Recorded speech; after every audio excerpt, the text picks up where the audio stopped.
Hello everyone, આજે હું તમારા માટે લઈને આવી છું દાબેલીની રેસીપી। આ બહુ જ ઇઝી પણ ખૂબ જ અનોખી અને દિલચસ્પ રેસીપી છે। દાબેલી પ્રખ્યાત છે એના યુનિક ટેસ્ટ, ફ્લેવર અને ટેક્સચર માટે। દેખાવમાં જેટલી જ કલરફુલ લાગે છે, ખાવામાં એનાથી પણ વધારે મજેદાર છે, કારણ કે એમાં ઘણા બધા ટેસ્ટ આવે છે: ખાટો, મીઠો, તીખો અને ચટપટો। ગુજરાતનું તો ફેવરિટ સ્ટ્રીટ ફૂડ છે। લાગે છે બર્ગર જેવી, પણ એનો સ્વાદ હટકર છે। તમે એને નાસ્તામાં કે પછી ડિનરમાં બનાવીને પણ એન્જોય કરી શકો છો। તો ચલો શરૂ કરીએ બધાની પસંદ અને ચટપટી દાબેલી।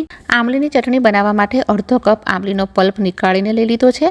સૌથી પહેલાં પેનમાં આમલીનો પલ્પ નાખશું, જે પહેલેથી જ પલાળીને રાખેલો છે, અને સાથે જ એમાં એડ કરશું અડધી ચમચી કાશ્મીરી લાલ મરચાંનો પાવડર, અડધી ચમચી શેકેલા જીરાનો પાવડર લેશું, અડધી ચમચી ધાણા જીરુંના પાવડર લેશું, સ્વાદના પ્રમાણે મીઠું લેશું, સાથે જ 2 મોટી ચમચી ખાંડ એડ કરશું।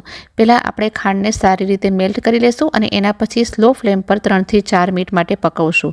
જેવી આ ચટણી પકવવાની સ્ટાર્ટ થશે કે તરત જ એનો કલર ચેન્જ થઈ જશે। અહીંયા તમે જોઈ શકો છો કે કલર એકદમ બ્રાઇટ થઈ રહ્યો છે।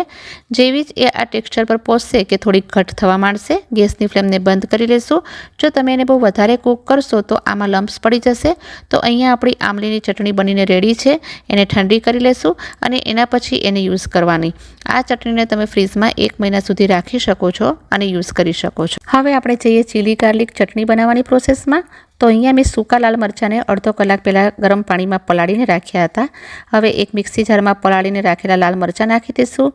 લસણને ફોલીને તૈયાર રાખ્યું હતું એની કળીઓ નાખશું।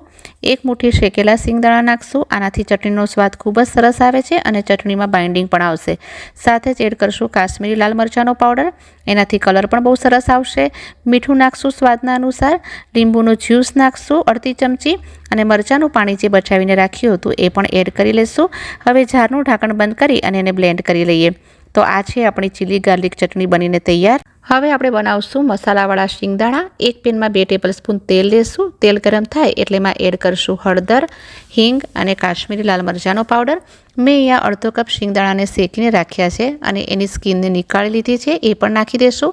સાથે જ એમાં આમચૂરનો પાવડર એડ કરશું, મીઠું લેશું, સ્વાદના પ્રમાણે બધી જ વસ્તુઓને સારી રીતે મિક્સ કરી લેશું। અને હવે મેં અહીંયા યુઝ કર્યો છે માર્કેટમાંથી લાવેલો દાબેલીનો મસાલો, એ નાખશું 1 ચમચી, અને બધી જ વસ્તુઓને 2 થી 3 મિનિટ માટે સાંતળી લેશું। તો અહીંયા આપણી મસાલા સિંગ બનીને તૈયાર છે। જો તમારે આ બનાવવી ન હોય તો તમે માર્કેટમાં રેડીમેડ મળે છે એનો પણ યુઝ કરી શકો છો, અને એને એક બોલમાં ટ્રાન્સફર કરી લેશું। પેનમાં 2 ચમચી તેલ નાખશું। તેલ ગરમ થતાં જ એમાં એડ કરશું દાબેલીનો મસાલો। અહીંયા 2 ટેબલસ્પૂન દાબેલીનો મસાલો મેં એડ કર્યો છે અને એ રેડીમેડ છે, અને એને તેલની સાથે સારી રીતે ફ્રાય કરવાનો છે 1 થી 2 મિનિટ માટે। તો તમે જોઈ શકો છો કે અહીંયા આપણો મસાલો સારી રીતે ફ્રાય થઈ ચૂક્યો છે। તો હવે એમાં એડ કરશું બાફેલા મેશ કરેલા બટેટા। તો અહીંયા બટેટાને પહેલાં બાફી લીધા છે, એની છાલ ઉતારી લીધી છે અને મેશ કરીને તેલની અંદર એને નાખી દેશું। હવે એમાં આપણે કરશું મસાલા।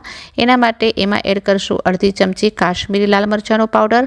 સ્પાઇસ લેવલ તમે તમારા હિસાબે એડજસ્ટ કરી શકો છો। મીઠું નાખશું અને આમલીની ચટણી જે આપણે બનાવીને રાખી હતી એ નાખશું। 2 મોટી ચમચી આમલીની ચટણી નાખશું। તો આમલીની ચટણી અને મસાલો નાખ્યા પછી બટેટા છે થોડા ડ્રાય થઈ જશે જ્યારે તમે આ રીતે મિક્સ કરશો ત્યારે। તો હવે આપણે શું કરવું કે બધી જ વસ્તુઓ સારી રીતે મિક્સ થઈ જાય પછી એમાં થોડું પાણી નાખી દેવું। પાણી નાખવાથી આ જે બટેટા છે એ મસાલાની સાથે સરસ રીતે મિક્સ થઈ જાય છે, અને આપણને આમાં બટેટાનો મસાલો આવો જ મોઇસ્ચરવાળો જોઈએ છે, મીન્સ ડ્રાય નહીં જોઈએ। મેં અહીંયા થોડું પાણી નાખ્યું છે અને મિક્સ કરતા જઈ અને 1 થી 2 મિનિટ માટે સાંતળી લેશું। તો જુઓ આ એકદમ સોફ્ટ થઈ ગયો છે। તો આપણે બિલકુલ આવો જ મસાલો જોશે દાબેલી માટે। તો આપણે સ્ટફિંગ બનીને તૈયાર કરી નાખ્યું છે અને ગેસની ફ્લેમને બંધ કરી લીધી છે। અને હવે આપણે જેમ વેન્ડર લોકો સજાવે છે મસાલાને એવી રીતે સજાવશું, એ પણ હું તમને બતાવીશ। ક્યારેક તમે પાર્ટી કે કોઈ ફંક્શન રાખો તો બટેટાના મસાલાને આ રીતે ડેકોરેટ કરીને રાખી શકો છો, અને જ્યારે ગેસ્ટ આવે ત્યારે બનાવીને સર્વ પણ કરી શકો છો। બધો જ મસાલો આ રીતે સ્પ્રેડ કરી અને એની ઉપર ગ્રેટ કરેલું નાળિયેર સૂકું અથવા તો ફ્રેશ નાખી દઈશું। એના પછી ઉપર નાખશું કોથમીર ઝીણી સમારેલી, એનાથી એની ફ્લેવર બહુ સરસ આવે છે। તૈયાર કરેલી મસાલા શીંગ નાખશું અને હવે નાખશું દાડમના દાણા।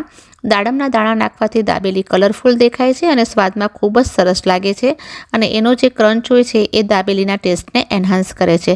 હવે એની અંદર એડ કરશું ઝીણી સમારેલી ડુંગળી, અને બધી જ વસ્તુઓને સ્પેચ્યુલાની હેલ્પથી પ્રેસ કરી લેશું, જેથી આપણે સ્ટફિંગ ભરશું ત્યારે કોઈ પણ ચીજ અંદરથી બહાર ના નીકળી જાય। તો અહીંયા આપણી દાબેલીનું સ્ટફિંગ તૈયાર થઈ ગયું છે। બધી જ વસ્તુઓને એરેન્જ કરશું। એના માટે દાડમના દાણા, મસાલા શીંગ, આમલીની ચટણી, મરચાં લસણની ચટણી, ઝીણી સમારેલી ડુંગળી, ઝીણી સમારેલી કોથમીર, બારીક સેવ, બટેટાનો મસાલો અને પાવને રેડી કરીને રાખ્યા છે. તો હવે દાબેલીને એસેમ્બલ કરશું. તો એના માટે શું કરવાનું છે કે પહેલાં એક પાવ લેશું, એને વચ્ચેથી કટ લગાવી દેવાનું છે. ધ્યાનમાં રાખવાનું કે એક સાઈડથી એ જોડાયેલું રહેવું જોઈએ, પૂરા 2 પાર્ટમાં ડિવાઈડ ના કરો. હવે પાવને બંને સાઈડમાં ચીલી ગાર્લિક ચટણી લગાવી દઈશું અને તરત જ આમલીની ખાટી મીઠી ચટણી બનાવી હતી એ પણ લગાવી દઈશું, પણ એ એક જ સાઈડમાં લગાવશું તો બહુ જ બધી ફ્લેવર્સ તમને આમાં જોવા મળશે. હવે આપણે લઈશું બટેટાનો મસાલો 1 થી 2 ટેબલ સ્પૂન, એને પણ સારી રીતે સ્પ્રેડ કરી લેશું અને એની ઉપર ઝીણી સમારેલી ડુંગળી એડ કરશું. મસાલા શીંગ જે બનાવીને રાખી હતી એ નાખશું અને ઝીણી સમારેલી કોથમીર નાખશું. ફરીથી થોડીક આમલીની ચટણી નાખશું અને પાવને હલકે હાથેથી બંધ કરી લેશું. તો તમે આનો ટેસ્ટ ઇમેજિન કરી શકો છો કે આપણે જે સ્ટફિંગ કર્યું છે એ કઈ રીતે કર્યું છે, દરેક લેયરમાં એનો ટેસ્ટ પ્રોપર આવે. તો સેમ મેથડથી બાકીની દાબેલીને પણ સ્ટફ કરી લેશું, પણ હજુ આપણે દાબેલીને સર્વ નથી કરવાની, એને રોસ્ટ કરવાની છે. તવો લઈ લેશું, ગરમ કરવા મૂકશું, એના ઉપર 1 ટેબલ સ્પૂન જેટલું બટર એડ કરશું. બટર થોડુંક મેલ્ટ થઈ જાય, સ્ટફિંગ કરેલી દાબેલી પ્લેસ કરશું. દાબેલીને મીડિયમ ટુ લો ફ્લેમ પર ક્રિસ્પી કરારી કરવાની છે. ટોપ પોર્શન પર પણ બટર એડ કરશું. બટરની માત્રા તમે તમારી પસંદગી પ્રમાણે પ્લસ માઇનસ કરી શકો છો. 2 થી 3 મિનિટ થઈ જાય પછી એને ફ્લિપ કરી લેશું અને હાથની હેલ્પથી ચારે બાજુથી ગોલ્ડન બ્રાઉન થઈ જાય ત્યાં સુધી શેકી લેશું. તો તમે જોઈ શકો છો કે 2 દાબેલી કરવામાં 3 થી 4 મિનિટ જેટલો સમય લાગે છે અને એકદમ સરસ ક્રિસ્પી અને કરારી થઈ ગઈ છે. હવે એને સર્વિંગ પ્લેટમાં લઈ લેશું, પણ હજી આપણે એને ખાવાની નથી, એક પ્રોસેસ હજુ પણ બાકી છે. હવે આ દાબેલીને આમલીની ચટણી લગાડી અને સેવમાં ડીપ કરી લેશું અને આ રીતે ટ્રેડિશનલી દાબેલી સર્વ કરવામાં આવે છે. તો તમે જોઈ શકો છો કે બધી જ દાબેલી સેવથી કોટ કરીને રેડી છે. ફ્લેવરફુલ અને ક્રિસ્પી દાબેલીને સર્વ કરવા માટે સર્વિંગ ટ્રેમાં ઝીણી સમારેલી ડુંગળી, મસાલાવાળી શીંગ અને દાડમના દાણા લીધા છે અને એની સાથે જ આપણે દાબેલીને સર્વ કરશું. જેટલી બ્યુટીફુલ લાગે છે, બનાવવાની તમને ઓર મજા આવશે. બહુ જ અટ્રેક્ટિવ અને ટેસ્ટી ડિશ છે. તમે આ અમેઝિંગ રેસીપીને જરૂરથી ટ્રાય કરશો અને આ રેસીપી ટ્રાય કર્યા પછી તમને પસંદ આવે તો પ્લીઝ વિડીયોને લાઇક કરજો, શેર કરજો અને સબસ્ક્રાઈબ કરવાનું બિલકુલ ના ભૂલશો. Thanks for watching.